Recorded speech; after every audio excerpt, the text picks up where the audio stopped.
Painter John Singer Sargent had a way of rendering the architecture of an arm, a splaying of the fingers, or an elevation of the chin so that we could know exactly what he saw inside and out. There's some people who recalled that they saw a little bit too much and that it was a little bit nervous-making to go sit for Sargent. Sargent was an American artist who became the darling painter of the upper classes on both sides of the Atlantic from the late 1800s through the turn of the century. His sitters had noble lineages and cascading jewels, and paid six figures in today's money for the privilege of being painted by him.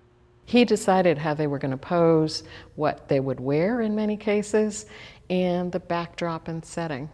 Erica Hirschler is the curator of Fashioned by Sargent, a new exhibition at the Museum of Fine Arts Boston that follows the threads of Sargent's process, even reuniting portraits with the original garments his sitters wore, like this opera cloak enveloping Lady Sassoon. He takes it and he pulls it across her body, and he turns out the lapel so that you get this great swoop of pink satin across her body. And it makes for a much more interesting painting. While the society portraits may have been Sargent's bread and butter, his true nourishment came from society's fringes. He relished painting bohemian poets, playwrights, and musicians. And here, Sargent was as drawn to Dame Ellen Terry as Lady Macbeth as he was to her costume. The costume is covered with beetle wings, which reflect the light and sort of shimmer blue-green. And the excitement of being able to paint something that was so unusual appealed to him. I think there's a lot of Sargent's biography lurking in these paintings. Paul Fischer is a Wellesley College American Studies professor and author of the recent Sargent biography, The Grand Affair.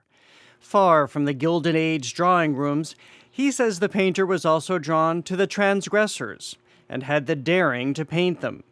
And all at a time, not unlike today, when society was publicly wrestling with gender fluidity. Newspapers of the time often described this as the maladie du siècle, the illness of the century.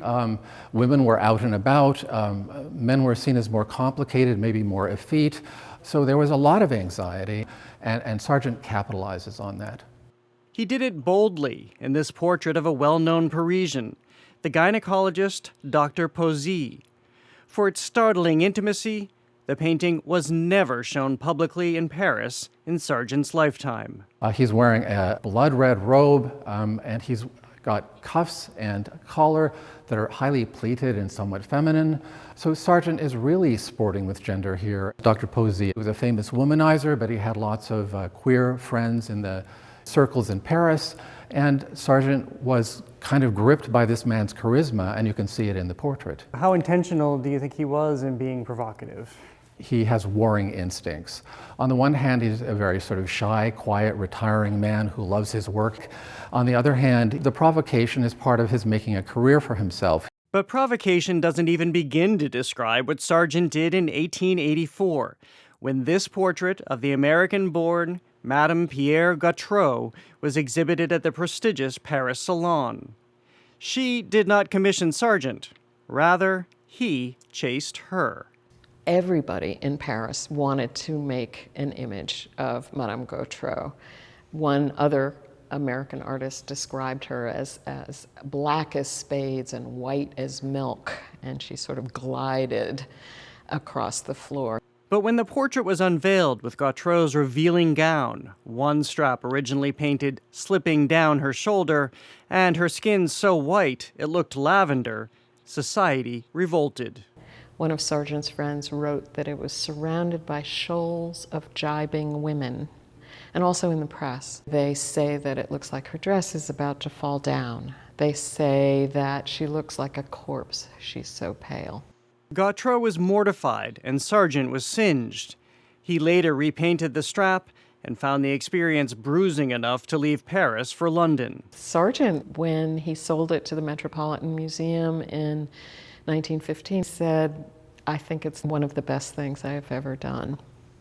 It's interesting, she sort of retreated from society, but then some years later had another portraitist painter portrait also in profile, also with one strap down. And validating John Singer Sargent as both socially and fashion forward.